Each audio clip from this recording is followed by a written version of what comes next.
Corazón, Blue Corazón, Corazón, Blue Corazón, Corazón. Pensavam que já não voltávamos, não é? Mas voltamos, estamos aqui de novo para mais um episódio deste podcast Blue Corazón. Queremos, portanto, dizer-vos que depois do episódio de Manuel Rebelo, que teve de resto grande êxito, achamos que deveríamos continuar com este podcast com um segundo convidado. E quem é este segundo convidado? Tem que ter aqui uma apresentação especial por parte da Ana Rosado, que está nervosa. Isso não era para dizer, Fernando. Pois é. Ok, pronto. Mas corta-se. O nosso segundo convidado, além de ser atualmente presidente da APDC, Associação Portuguesa para o Desenvolvimento das Comunicações, tem uma carreira notável, tanto no meio académico quanto na indústria tecnológica.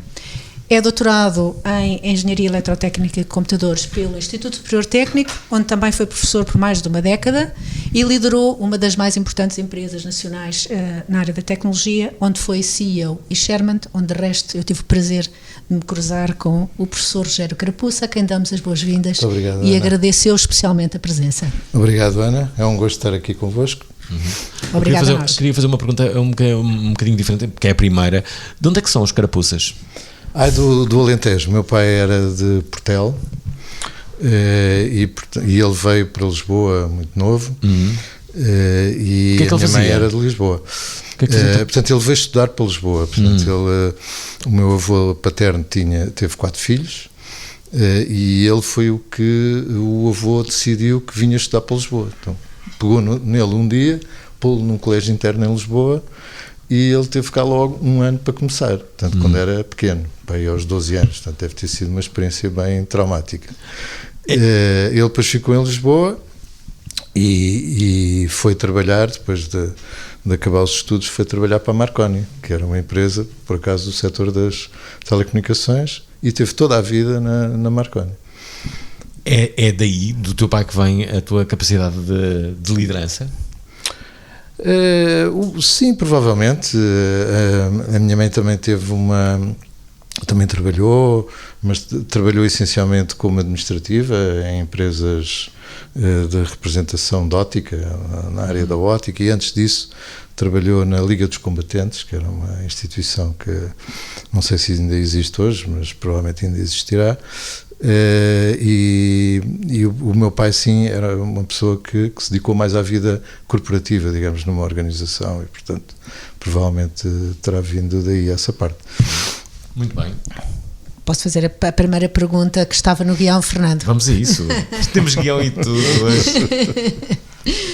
Bom, Rogério, durante cerca de 13 anos foste professor no Instituto Superior Técnico. Aliás, comentávamos há pouco que foste professor de alguns dos colaboradores da ASCBLU e que te cruzaste com alguns aqui agora há pouco.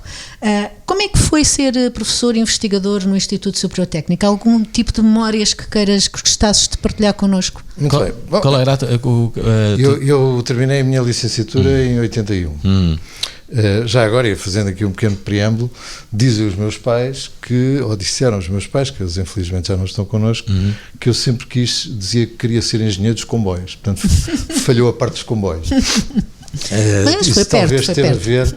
teve a ver provavelmente com um kit de comboios elétricos que eles me ofereceram quando eu tinha pai 8 anos ou 9, e que eu depois fui expandindo, ainda tenho as versões seguintes desse kit, e portanto eu sempre achei que queria ir para a engenharia, não é? Depois, no técnico, fiz a licenciatura, e quando estava a terminar ali o 4º ano, fui convidado pelo professor Fonseca de Moura para fazer uns pequenos trabalhos de apoio à investigação lá num centro de investigação do técnico, que era o Centro de Análise e Processamento de Sinais. E, portanto, para além das pessoas que já conhecia como meus professores ou assistentes, passei a conhecer mais outros que estavam a trabalhar lá no centro, e, portanto, fiquei ali assim um bocadinho no meio. E foi até o professor Fonseca de Moura que me disse, quando eu terminei a licenciatura: olha, não queres concorrer aqui para assistente e tal? E assim, lá fiquei, mas as primeiras disciplinas que dei, ainda como assistente, foram na área da teoria de sistemas, e portanto fazia disciplinas de laboratório, montávamos pequenos kits, etc. Era justamente essa pergunta que eu te ia fazer, que disciplinas é que tinhas dado durante esse tempo? Pronto, a equipa do professor Fonseca de Moura era, enfim, dedicada à área da teoria de sistemas e controle, e portanto dei aulas de laboratório onde se montavam pequenos kits para demonstrar como é que se resolvia um determinado circuito, o que é que o circuito fazia, medir algumas grandezas elétricas, etc. Aliás, as aulas que eu achei mais difíceis de dar, porque uma aula de laboratório é uma aula difícil, porque, sobretudo, normalmente era dada pelos assistentes mais novos. E não tínhamos assim tanta experiência de laboratório, e aquilo é uma coisa que ou funciona ou não funciona, e às vezes não funciona o circuito. E a gente às vezes não sabe porquê. E com isso eu aprendi uma coisa que é muito importante para ser professor e também para outras coisas na vida, que é uma certa humildade e uma autenticidade de reconhecer aquilo que a gente não sabe. Porque perante os alunos às vezes é difícil a gente reconhecer que não sabe uma coisa, mas é fundamental que o faça para sermos autênticos, não é? Porque a gente às vezes não sabe. E numa aula de laboratório, muitas vezes aquilo não funciona e a gente não está a perceber porquê. E temos que depois perguntar aos mais velhos e tal, o que é que se passou com aquilo. Às vezes não é possível reproduzir exatamente o que é que estava a acontecer, mas isso ensina-nos, de facto, essas duas características que eu acho que para um professor são importantes e para outras áreas da vida também, para os políticos, por exemplo, é muito importante, que é de facto a autenticidade. É engraçado que tu dizes isso, que a autenticidade é importante, mas não é muito comum um político ou mesmo um professor reconhecer que não sabe. Pois esse é o problema, porque as pessoas por vezes veem que eles não sabem o que estão a dizer, quer seja um professor, quer seja outra área qualquer, e se a pessoa não reconhecer que não sabe, é pior, não é melhor.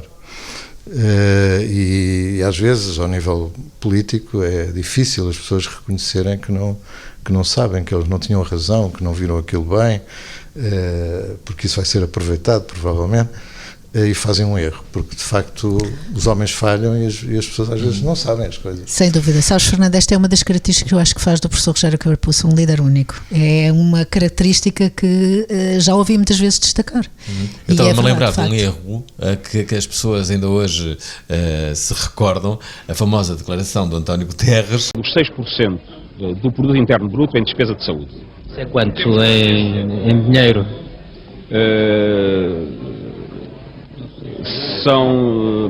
O produto interno bruto são cerca de 3 mil milhões de contos, portanto 6% de 3 mil milhões, 6 vezes 3, 18. Como é que o candidato a primeiro-ministro não sabe qual é o valor do produto interno bruto? 1 milhão ou melhor, portanto, enfim, é fazer a conta. Isso tem uma razão que quem esteve no técnico conhece muito bem, porque nós preocupávamos com o processo, como é que se resolve aquele tipo de problemas, não exatamente com o fazer a conta. E, por exemplo, era normal a gente poder levar para os exames uma página com as fórmulas, porque não era suposto saber as coisas de cor. E, portanto, o que era importante era saber qual era a definição do conceito, qual era o raciocínio, depois o resto era só fazer a conta, que foi o que ele disse. Às tantas perguntar quanto é que era, não sei quantos por cento do PIB, aquilo era uma conta esquisita, ele não conseguiu de cabeça chegar logo lá e desistiu e disse, pronto, é só fazer a conta.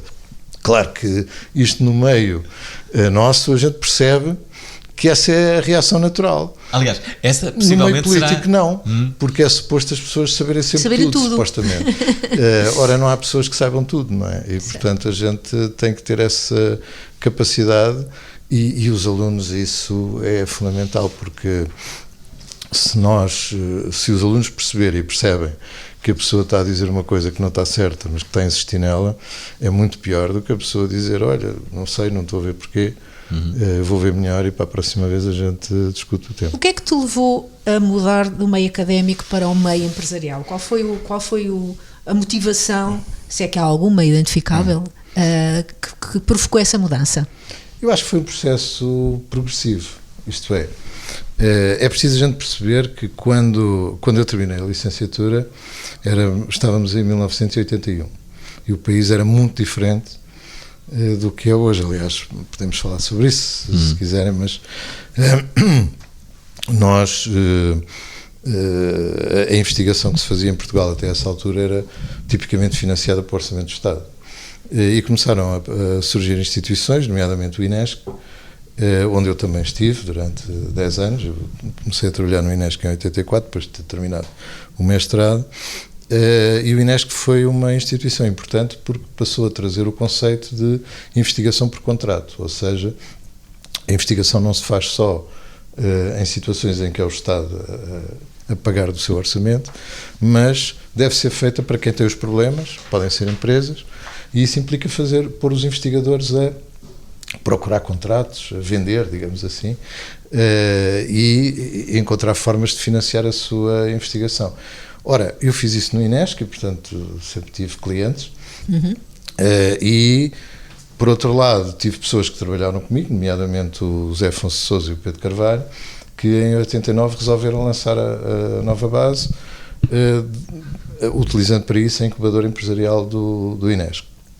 E, portanto, eu acompanhei esse processo no início, aliás, representei a incubadora durante algum tempo na primeira gerência da empresa, e, portanto, acompanhei esse processo, por um lado, conhecia as pessoas, por outro, e já tinha tido eu próprio clientes no INESC, e, portanto, era um trabalho já algo parecido com o trabalho empresarial. E aquilo que eu gostava, de facto, e gostei muito, que era ensinar. Normalmente, quando a gente está na carreira universitária, a gente ensina por um lado e faz investigação, e há quem goste mais de fazer investigação, há quem goste mais de ensinar. Eu sempre fui daqueles que gostei mais de ensinar. E por isso achei interessante experimentar um outro contexto, conhecia as pessoas, já estava habituado a ter clientes, a investigação não era algo que me prendia tanto, era mais o ensino, e portanto resolvi fazer uma experiência diferente. O que é mais fácil, liderar uma turma de alunos ou liderar uma empresa com variedíssimos colaboradores? Bom, são skills diferentes, mas todos eles não estão a ser pagos, não é? Todos eles são importantes. Nós, quando estamos perante uma turma, e sobretudo se ela for grande, a gente tem que manter o interesse, não só temos que ser professores no sentido de conseguir encontrar exemplos, formas de explicar coisas, temos que perceber que há uma grande heterogeneidade normalmente na turma, há pessoas melhores, outras piores, umas que sabem mais, outras que sabem menos naquele tema. E, portanto, nós temos que adaptar isso à assistência, digamos assim, mas, por outro lado, há também algo de performativo, de performance, digamos, na sala, que é muito importante para manter a atenção, para manter o interesse, para manter o ritmo, e isso também é liderar, mas é liderar de outra forma, é para outro objetivo, digamos assim. Essas características são depois importantes também na componente ou no trabalho na empresa empresarial, na medida em que a gente também tem que falar com as pessoas, também tem que as entusiasmar, também tem que as... Tens que ser performativo também. Tem que ser performativo também. Okay. E essa é uma característica também muito importante das lideranças, a meu ver. Aliás, na verdade, quando imaginamos um líder, o líder é sempre uma pessoa muito segura. O líder normalmente é decidido e apresenta soluções, por isso é que é um líder.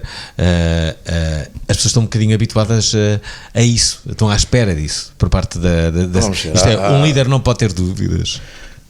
Os líderes, como todas as pessoas, têm dúvidas, não é? Mostram ou não mostram tanto as dúvidas, mas às vezes mostrar as dúvidas é muito importante para garantir essa tal autenticidade. Eu acho que a autenticidade é mais importante do que propriamente parecer que não tem dúvidas. Enquanto professor, tinhas alguma história que contavas habitualmente aos teus alunos, ou mesmo na tua liderança? Isto porque nós sabemos, há alguns segredos, não é? E há tipo histórias clássicas que os professores contam, ou mesmo que os líderes contam. Havia alguma história que tu gostavas em particular de contar? Bom, tipo o teu hit single.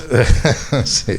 Vamos ver, há muitas, e eu sempre procurei encontrar pequenas histórias para ilustrar conceitos. Conta-nos uma. Mas como faz sentido contar só uma, vou contar uma que por acaso é da nova base e que aconteceu num momento em que nós tínhamos que ir, digamos, passar de empresa pequena para uma empresa maior, não é? E queríamos fazer esse percurso, porque a nossa visão era construir a empresa daquele setor mais significativa e maior em Portugal, coisa que chegámos a conseguir. E é difícil ir de pequeno a maior ou a grande, se quisermos assim, porque há muitas dificuldades pelo meio. E um dia eu li um livro nas férias de uns biólogos que estudaram as espécies de peixes nos lagos africanos, etc., e chegaram à conclusão que as espécies que perduravam mais tempo eram as maiores, as que tinham animais maiores e as que tinham animais mais pequenos.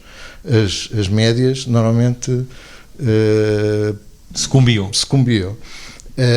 Porquê? Porque os grandes usavam a sua força, não é?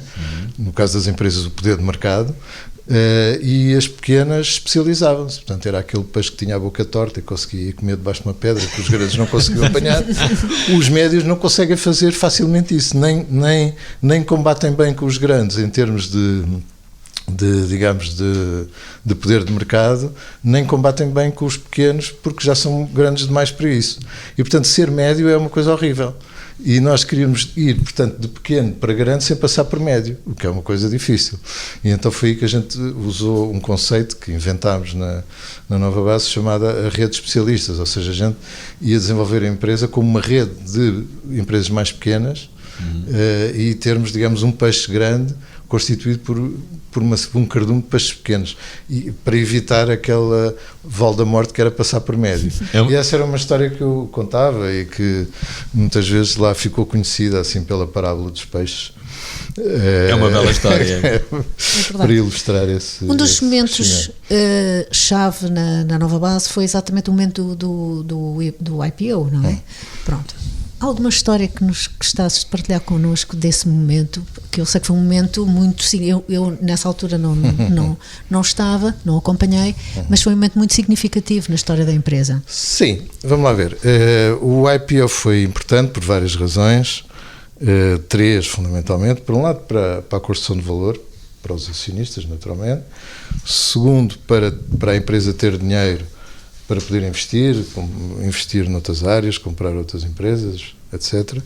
E um terceiro muito importante, que era para uma questão de notoriedade, porque nós competíamos contra as grandes multinacionais que estavam em Portugal e éramos pouco conhecidos. Tipicamente, antes do IPO, eu ia à portaria de um cliente qualquer e quando dizia Nova Base, o segurança inevitavelmente perguntava: isso escreve-se junto ou separado? Nova Base ou tudo junto? Depois do IPO, nunca mais ninguém me perguntou se escrevia junto ou separado, porque a notoriedade da empresa começou a ser muito maior e isso permitia-nos concorrer com outros concorrentes que até à data isso não era possível. Mas para ir às histórias, não é? O IPO é sempre um processo muito curioso, até porque temos que aprender muita coisa antes, não é? Nós temos que entrar no mundo financeiro e normalmente não pertencemos a ele, não é? Vivemos neste caso da tecnologia e temos que falar com financeiros, com bancos de investimento, com analistas, etc. E, portanto, um outro tipo de interlocutores. E há ali uma fase muito crítica, que é quando nós vamos mesmo fazer a colocação, que antes temos que fazer um roadshow internacional para irmos apresentar a nossa proposta de investimento a vários investidores de vários países. E isso faz-se ali de uma forma muito concentrada antes do momento da colocação. E nós fizemos um roadshow de 15 dias, em que tínhamos mais ou menos 7 reuniões por dia, todas em cidades diferentes, e mudávamos de cidade à noite.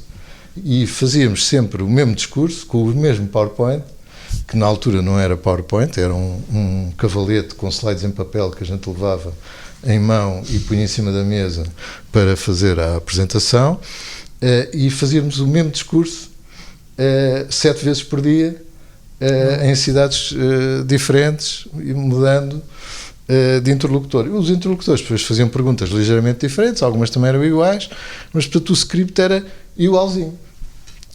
E então nós fizemos isso, aquilo era tão exigente, depois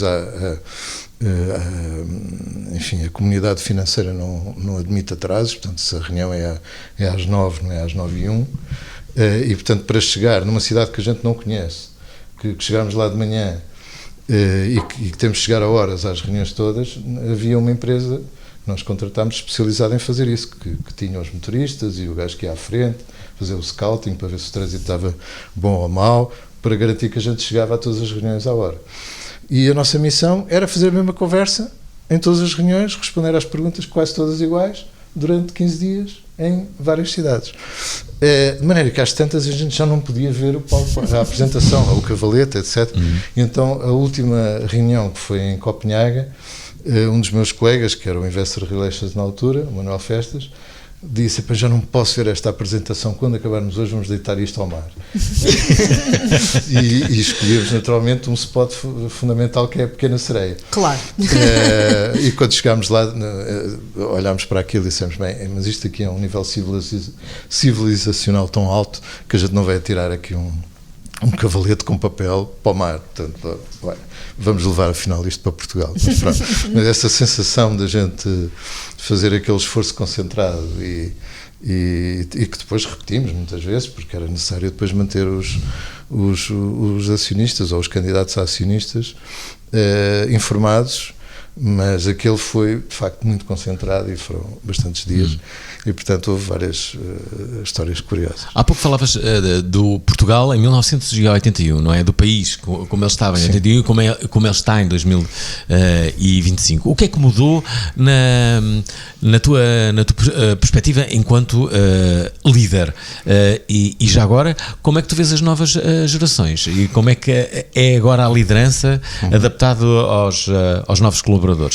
Vamos lá ver, o país mudou completamente. Portanto, nós em 1980 estávamos a 6 anos de distância do 25 de Abril e o país não tinha nada a ver com o que é hoje, e o caminho que nós percorremos é brutal. As pessoas muitas delas não viveram esse tempo, não sabem isso, às vezes dizem: nestes 50 anos fizemos muitas asneiras, muita coisa correu mal, mas muita coisa correu bem. E só para vos dar um exemplo, em 74 o país tinha 25% de analfabetos, 25%. Tinha 22% de pessoas que tinham a 4ª classe. Ou seja, metade dos portugueses tinham a 4ª classe ou menos. 70% das mulheres eram domésticas. Pronto. Depois tínhamos outros índices civilizacionais completamente desastrosos. Por exemplo,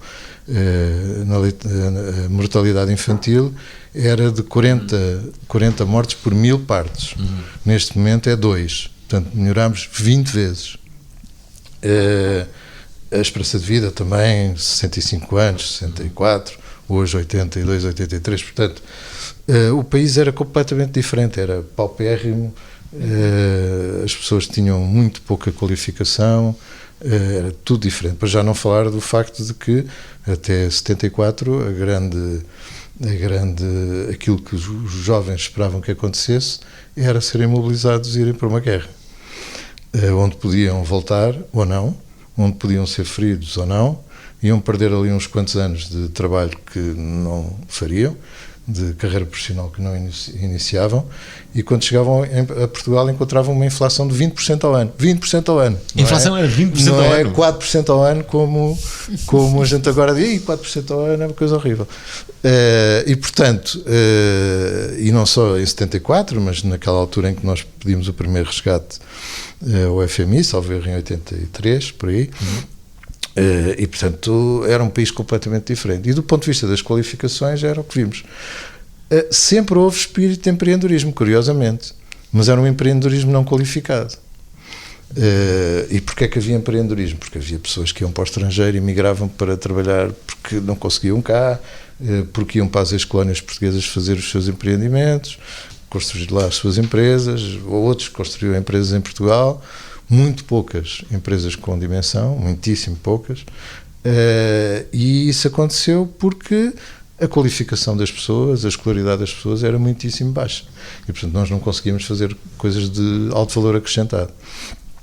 Fizemos um salto enormíssimo desse ponto de vista, do ponto de vista das qualificações, da escolaridade das pessoas, da mobilidade, a exposição a escolas estrangeiras, a comparações internacionais, a investigação em consórcio, a criação de entidades de referência em Portugal, onde as melhores pessoas do mundo querem estar, como a Fundação Champalimau, como o GIM e outras. Portanto, Portugal mudou completamente do ponto de vista desta área das qualificações. Infelizmente, o desenvolvimento económico não foi ao mesmo ritmo. E isso é que causou aqui um problema, que é, hoje temos muita gente qualificada e a economia não os absorve, porque o desenvolvimento económico não foi ao mesmo ritmo. Não é? Porquê, no teu entender? Olha, mas primeiro deixa-me dar-te um exemplo. Com números do INE, a média de faturação das empresas portuguesas todas, considerando as maiores, é de cerca de 370 mil euros. Ou seja, a empresa média portuguesa não paga 2 bons salários. Entra-se no grupo das 1000 maiores empresas portuguesas com 40 milhões de euros de faturação, que é uma coisa pequeníssima. Ainda por cima em contas individuais, isto é, se contarmos os grupos económicos, não são 1000, são menos. E as empresas portuguesas têm lucros pequeníssimos. A maior empresa holandesa lucra num ano 15 mil milhões, o ano passado. 15 mil milhões. É preciso, para encontrar lucros de 15 mil milhões em Portugal, é preciso somar todas as empresas do PSI 20 e não chega. Certo, não há lucros desses. A maior empresa dinamarquesa, 15 mil milhões. Com uma população que é a farmacêutica do Ozempic. Do ano passado foi. Mas antes anteriormente era a Maersk, o shipping. E na Holanda a maior é Shell. Por isso, as maiores empresas de 2 países, um com pouca população maior que nós, outra com metade da nossa população, têm mais lucros que a soma das empresas grandes todas portuguesas. E então, porque é que as pessoas dizem mas há empresas portuguesas que têm um lucro muito grande? Por uma razão simples, é que quando a gente é pobre não sabe o que é um número grande. Mas espera... e por isso é que se diz isso, não é? De onde a nossa economia não acompanhou a qualificação, eu diria quase exponencial da nossa população, e por isso temos um problema, que é quais são os desafios importantes para as pessoas que temos. Quero fazer essa pergunta, mas deixa-me só recuperar o exemplo da Dinamarca. A Dinamarca tem, inclusivamente, menos habitantes do que Portugal. É um país pequeno, não é? Metade. Cerca de 6 milhões, julgo. Como é que a Dinamarca consegue os resultados que consegue com menos gente do que nós? Porque à partida, pela estatística, nós teríamos que mostrar... Sim, fazendo coisas com maior valor acrescentado. Pois, e é uma desculpa nacional, somos pequenos e tal. Sim, há muito essa desculpa. E a Dinamarca mostra a dizer assim, e nós, como é que é? Como é que eles o conseguem? Fazendo coisas com maior valor acrescentado. E esse é o nosso problema. Portanto, nós, sendo um país pequeno, não podemos dedicar-nos a fazer coisas de baixo valor acrescentado, coisas que precisam de muita mão de obra, mas que produzem pouco resultado. Temos que fazer coisas com alto valor acrescentado. E é por isso que, por exemplo, empresas do nosso setor, empresas de outros setores, por exemplo, do setor farmacêutico, etc., a gente começa a ter entidades com valor acrescentado, empresas que empregam doutorados, empresas que têm investigação própria, etc. E é isso que é preciso para ter uma economia mais diferenciada, com maior valor acrescentado, e não baixo preço para muita gente. Rogério? Até porque somos um país pequeno, não cabem cá muitos. Certo. E no teu entender, qual pode ser o papel, por exemplo, da IA na aceleração do desenvolvimento da nossa economia? Ora bem, a IA pode ser um instrumento fundamental de aumento de produtividade, não é? No entanto, é preciso que as pessoas se qualifiquem para tal. E, portanto, é um instrumento, como outros instrumentos que existiram na história da humanidade, mas é um instrumento que tem a capacidade de ser um instrumento genérico, ou seja, serve para muita coisa, assim como a eletricidade também serve para muita coisa, etc. E, portanto, todos esses desenvolvimentos tecnológicos foram fundamentais para fazer avançar a produtividade e para fazer avançar a economia. É importante que as pessoas, se qualifiquem para usar esse tipo de ferramentas, o que não é um dado adquirido à partida, é preciso fazer trabalho para isso, e depois, seja bem usado para as coisas que efetivamente fazem falta. Há um exemplo histórico que temos que considerar, que é o chamado paradoxo de Solow, que é um economista que estudou a produtividade por um lado e o desenvolvimento tecnológico. E quando começaram a aparecer as ferramentas de produtividade da geração anterior, digamos, as folhas de cálculo, as aplicações de escritório eletrónico, o e-mail, depois a internet, também havia uma grande promessa de aumento de produtividade, e o que o Solow verificou é que em todos os primeiros anos a produtividade diminuiu sempre, porque aquilo que nos dá potencialmente produtividade, se for mal usado, pode não dar, primeira coisa. Por outro lado, a gente, quando está, por exemplo, a utilizar a internet para trabalhar, pode estar a trabalhar ou pode estar a fazer outra coisa qualquer, portanto pode-se desfocar. E, portanto, não é garantido que, se a gente não usar bem os instrumentos, que a produtividade aumente. Mas eu estou convencido que depois do período que aconteceu também, com essa geração tecnológica anterior, com um período de adaptação, nós vamos conseguir tirar partido dessas novas ferramentas e, sobretudo, também defender-nos das más utilizações delas, porque qualquer desenvolvimento tecnológico teve boas aplicações e teve más aplicações. Tivemos a energia nuclear, que é boa para a medicina, salvou muitas vidas, mas também temos a bomba atómica. Exato. E, portanto, o mesmo vai acontecer com todo tipo de tecnologias, em particular com a IA também. Já agora, há pouco ias dizer as medidas que, no teu entender, deveriam ser aplicadas para que o país fosse mais produtivo e maior. Bem, em primeiro lugar, a continuação do desenvolvimento das empresas ao nível enfim, ter mais capital, porque o capital também é necessário para fazer a inovação, não é só pessoas com ideias boas. Sim. É? Às vezes há esse mito, se a gente tiver pessoas boas, a gente faz investigação como os outros. Não é bem assim, porque é preciso também investir. E as empresas portuguesas, como vimos pela dimensão, têm pouco dinheiro para investir. Portanto, é necessário capitalizar mais a nossa economia, é necessário que, do ponto de vista das empresas, se oriente as empresas para o desenvolvimento de produtos e serviços com maior valor acrescentado, que se promova a concentração empresarial. E nós em Portugal temos dois grandes problemas. Temos um problema económico, que é, temos um país de microempresas, e temos um problema cultural, que é, achamos isso bem. Portanto, nós temos que passar a achar bem haver grandes empresas, porque são as grandes empresas que fazem o drive de muita coisa, da internacionalização, da própria, de puxar as mais pequenas para trabalho de maior valor acrescentado, onde se pode ter projetos com maior inovação, com maior nível digamos, de risco, porque também há capacidade financeira para isso. Isso é importante para desenvolver mais a nossa economia. E é preciso também, obviamente, melhorar a eficiência do próprio Estado, coisa que nós não temos propriamente muito aperfeiçoada.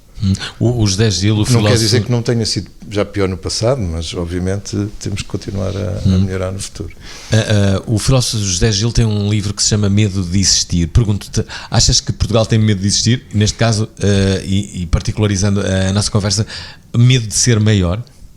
Acho que nós temos medo das coisas grandes. Sobretudo, foi um trauma de infância que nos ficou, digamos assim. Ou seja, muitas vezes dizemos que as empresas grandes têm este problema, aquele, etc. E às vezes, por uma questão de defesa desse medo, dizemos, bom, então se calhar nós, se formos pequeninos, etc. A ditadura também não ajudou, porque dizia que ser pequenino e feliz e tal era uma coisa boa, e portanto nós temos esse trauma. Esse trauma que é recente na nossa história, já não tivemos noutras épocas. Nos descobrimentos, por exemplo, queríamos ser maiores, não é? Exatamente, mas tivemos essa história recente de traumática desse ponto de vista, com algumas pequenas exceções, naturalmente, e temos que ultrapassar. Esse problema cultural é um problema complicado. Depois reflete-se na política, porque obviamente existem depois forças políticas que defendem que o que é bom é ser pequeno, não é? E pronto, e esse é um trauma que temos que ultrapassar. Rogério, falaste há pouco nos serviços na administração pública. No teu entender, quais são as tendências tecnológicas próximas que podem ajudar a melhorar os serviços ao cidadão, nomeadamente em áreas como a saúde, a justiça ou as finanças? Eu diria que o que mudará a qualidade do serviço ao cidadão são os processos. É nós pensarmos processos que não atrapalhem e permitam às pessoas fazerem as coisas de forma fácil. Depois a tecnologia é um instrumento para fazer isso de forma mais automática, mais 24 horas por dia, mais disponível, etc. Mas se os processos não estiverem bem, a gente vai automatizar uma coisa idiota e isso não faz sentido. Por exemplo, toda a gente concorda que a privacidade dos dados o considerarmos que os dados são da pessoa e não das instituições, os nossos dados pessoais, e que eles devem ser protegidos, é um princípio importante, pessimamente implementado, porque para as empresas e as instituições se defenderem da legislação, o que dizem é, põe-te a perguntar 30 mil vezes se concordas com isto, se concordas com aquilo, se permites isto e se permite aquilo. O que leva as pessoas a desistir desse direito. Respondem sempre que sim, ou respondem sempre que não e nem olham. Querem tirar aqueles malvados ecrãs da frente. Ora, haveria seguramente formas melhores de implementar isso. Poderia, por exemplo, existir, como há o Registro Nacional de Contribuinte, da pessoa coletiva, etc., também podia existir um Registro Nacional de autorizações. E, portanto, tu uma vez olhavas para aquilo, preenchias quais era o tipo de autorizações que davas e a que tipo de entidades, e depois as aplicações dessas entidades iam lá ler primeiro e só perguntavam à pessoa se por acaso faltasse lá uma autorização menos normal e que fosse muito específica e que tinham que perguntar. De resto, as pessoas não sentiam essa camada. Assim, estamos sempre a atrapalhar pessoas, a dizer, então, mas concorda com isto, concorda com aquilo, preencha lá este papel, faça não sei o quê. Portanto, a ideia é definir melhor os processos de maneira que eles cumpram a missão, não inventar missões que não são precisas. Por vezes os organismos da administração pública pedem informação que não é precisa para nada, e pedem-na muitas vezes, e pedem-na se calhar todos os anos, e portanto, aliás, recentemente a União Europeia criou o chamado princípio do once only, ou seja, que o Estado só deve pedir aos cidadãos e às empresas a mesma informação uma única vez. E isso, de facto, devia ser a norma. E foi pensado por causa de garantir a interoperabilidade entre os departamentos do Estado, ou seja, um determinado departamento não deve pedir ao cidadão coisas que o outro tem lá, vai perguntar ao outro. O problema é que muitos departamentos de Estado pedem ao cidadão coisas que eles próprios têm. Já nem é pedir aos outros, é que eles próprios têm. Portanto, o que nos leva a uma sobrecarga de informação que a gente tem que dar, preencher, etc., que não faz sentido nenhum. Para além disso, o nosso sistema de administração pública tem a capacidade de resistir à inovação de uma forma absolutamente fabulosa. Ou seja, mesmo as inovações que foram criadas e que tiveram muito sucesso, ao fim de algum tempo, já estão completamente atolhadas em obstáculos adicionais. Um exemplo muito interessante, que até foi um projeto que acompanhei, foi a criação da certidão permanente. A ideia da certidão permanente é que a pessoa tinha um número, dava aquele número quando alguém pedia a certidão, e o Estado o que fazia, os funcionários públicos o que faziam era garantir que a informação que estava nos sistemas do Estado estava sempre atualizada. Ao fim de alguns anos, o que é que se verifica? A certidão permanente passou a ter validade, que era completamente contra o princípio inicial, mas que permite cobrar alguma coisa cada vez que é preciso aumentar a validade da certidão. Mas atrapalha, porque a ideia original é que aquilo estaria sempre atualizado e a pessoa podia sempre dar o mesmo código, não perdia a validade. Mas hoje há instituições que pedem o código da certidão, fazer o upload da cópia da certidão e preencher mais uns ecrãs com os dados que estão na certidão. Portanto, nós conseguimos, com grande facilidade, às vezes, nos sistemas públicos, absorver as inovações que são feitas. E, portanto, tem que haver um esforço sempre contínuo de desbloquear isso, de contrariar esse vício, digamos assim, e tornar as coisas simples. O objetivo tem que ser sempre tornar as coisas simples, para que quem vai usar, seja uma empresa ou seja o cidadão, não perca muito tempo. E não estamos a falar de pouco. Eu acredito que são milhões de horas que se perdem todos os anos com coisas que não são precisas ou que são precisas, pedidas mais do que uma vez. Tendencialmente, achas que o privado vai ganhar sempre e cada vez mais ao público? O privado tem um incentivo que é a concorrência e, portanto, é algo que está inerentemente nas empresas e, portanto, eu, para vender aos meus clientes, tenho que ser melhor que o meu concorrente, tenho que fazer melhor, E cada vez enquanto que, normalmente, os sistemas públicos funcionam em regime de monopólio. Mas a concorrência no domínio público são os outros países. Não, pode haver sistemas mistos em que no mesmo campo haja privados e públicos a fazer empresas coisas público-privadas, fazer coisas parecidas, mas em alguns casos não há. Há uma exclusividade e, portanto, havendo uma exclusividade tem que haver outros mecanismos para garantir que essas instituições procuram melhorar sempre e não fazer sempre a mesma coisa, mais ou menos na mesma ordem. Gosto. Já agora, estamos quase a terminar este programa. Mais uma vez, relembramos que estamos a entrevistar Rogério Carapuça, o nosso segundo convidado deste podcast Blue Coração. Estamos de volta. Rogério Carapuça é o nosso segundo convidado deste podcast, que já é uma referência mundial. Talvez não seja, mas... mas a verdade é que temos bons convidados. A ambição é sempre uma coisa importante. Claro que é. Sabes que desde o início deste programa olhava para ti e dizia assim: quem é que me faz lembrar esta pessoa? Muito mais bonito que és. Fazes-me lembrar o Fernando Tordo. A sério? É verdade. Pronto, olha, coisas que acontecem, mas eu canto melhor. Mas há pouco, eu sei que tu viajas bastante, não é? Estou a brincar. Sim, até acredito. Mas estava a lembrar-me que tu deves. Quantos países é que já visitaste? Nunca fiz a conta. 50. Talvez, não sei. Okay. Nunca fiz a conta. Mas entre todos os países que visitaste, qual seria aquele que tu importarias uma ideia para Portugal? Ora, aí está, uma belíssima ideia aqui neste país que Portugal deveria ter. Outro dia vi uma ideia que, eu não sei se a ideia se foi da França, mas era uma ideia que eu deveria implementar aqui em Portugal. É uma ideia disruptiva, que é uma cabine que bronzeia as pessoas antes de tu ires para a praia. Aplica o bronzeador. Chegas lá na cabine, uma moeda e aquilo Aplica o protetor solar, é isso? Protetor solar e vais imediatamente. Digam lá que isto não é uma grande ideia. É uma excelente ideia. Mas eu não diria só ideias. Eu acho que a gente deveria ter um pouco mais do pragmatismo dos anglo-saxónicos, digamos assim, a ética dos nórdicos e a capacidade de resolver qualquer problema dos latinos, que isso temos, não é?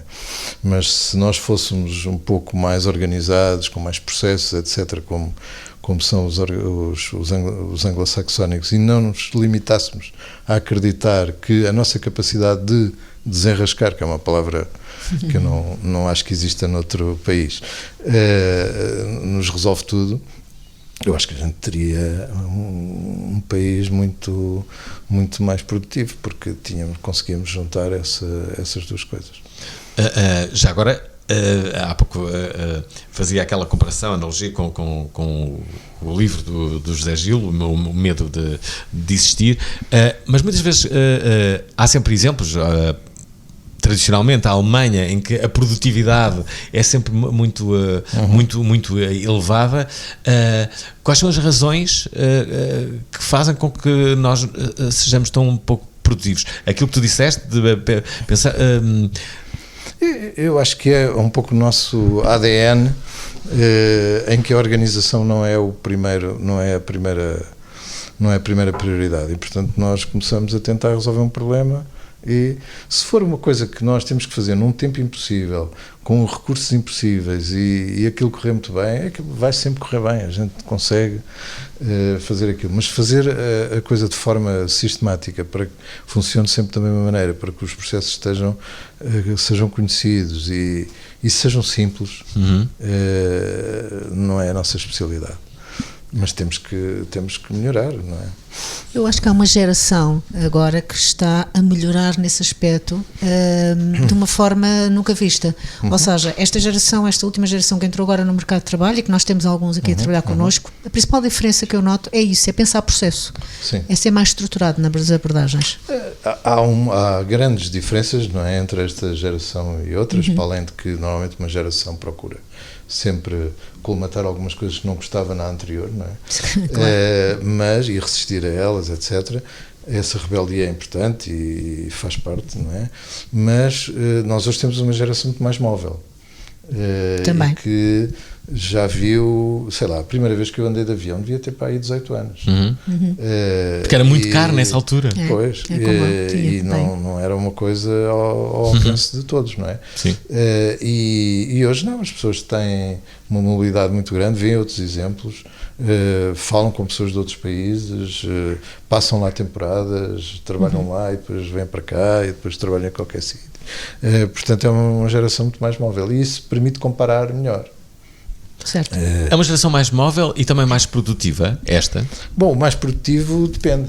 Veremos com a continuação, porque só se consegue medir a produtividade ao fim de algum tempo, depois da obra feita, não é? E eu espero que sim. Eu tenho esperança que essa aprendizagem que as pessoas façam possam tirar as lições suficientes para saber criticar aquilo que a gente pode melhorar e trazer ideias novas para conseguir no futuro. Agora, que há um desempenho muito diferente, as pessoas são muito diferentes, falam muito melhor línguas. E, por exemplo, sim. Por vezes com um sotaque que quase se confunde com os nacionais do sítio, que é uma característica que nós em Portugal por acaso temos, que é, tirando aquelas línguas que fogem um bocadinho de fora da nossa capacidade vocal de produzir aqueles sons, não é? Nós estamos habituados a ver televisão em qualquer língua.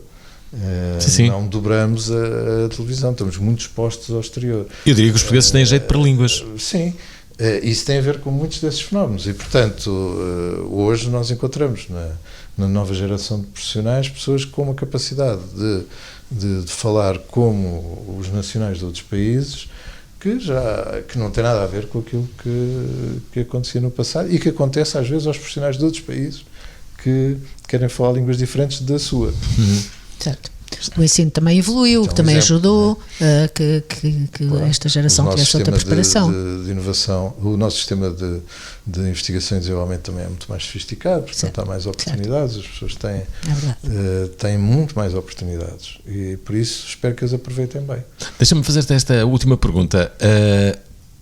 Outro dia uma amiga minha, que trabalha também numa empresa, uma consultora, na verdade, ela desabafava comigo e dizia assim: não sei o que é de fazer, como é que se motiva uma equipa?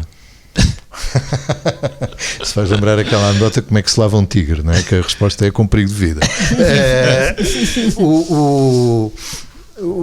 Enfim, motivar uma equipa, um grupo de pessoas, etc., implica várias coisas. Primeiro, ter um desígnio. É aquilo que a gente erradamente normalmente traduz por propósito. Purpose, não é? Que em português se diz desígnio, não é? Ter um desígnio para nós, para a nossa vida, para aquilo que queremos fazer, etc. E saber como é que esse desígnio pode ser atingido com o trabalho que a pessoa está a fazer naquele momento, não é? Porque, de facto, normalmente nós elegemos, não é? Podemos não ter muito consciência, mas elegemos um desígnio para a nossa vida e, ao serviço desse desígnio, fazemos muitas tarefas, cada uma delas tem um propósito.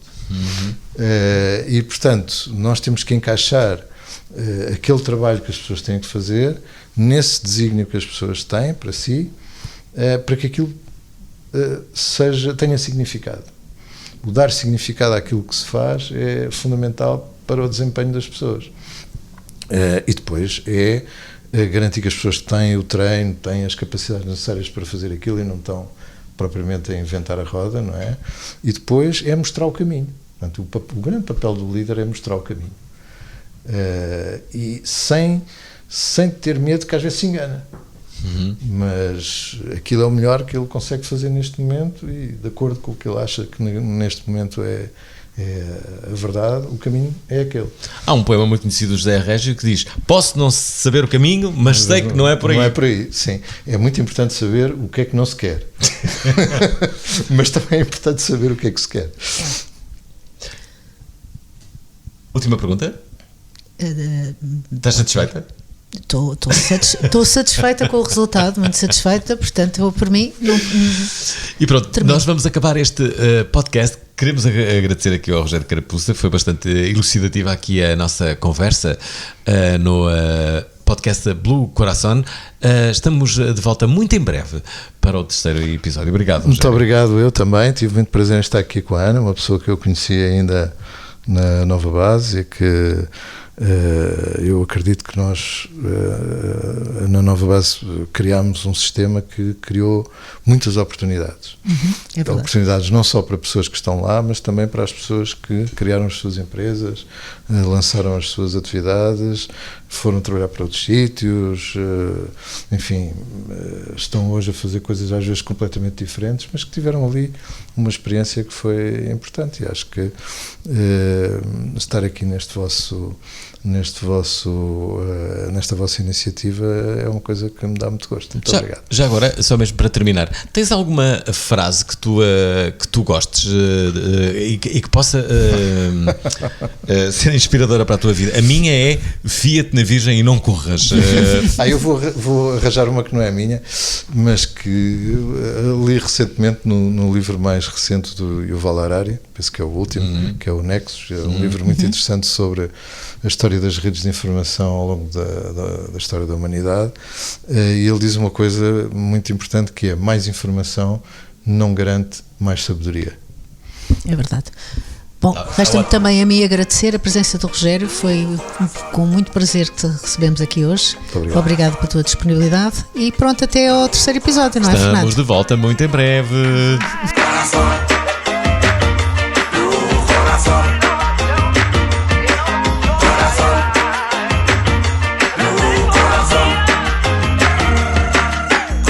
Inovação e tecnologia, negócio sempre com simpatia. Depois de trabalhar todo dia, podcast deixa a cabeça fria. És tu, podes perguntar. És tu, ora então vamos lá falar. És tu, muito temos para conversar, porque és do coração da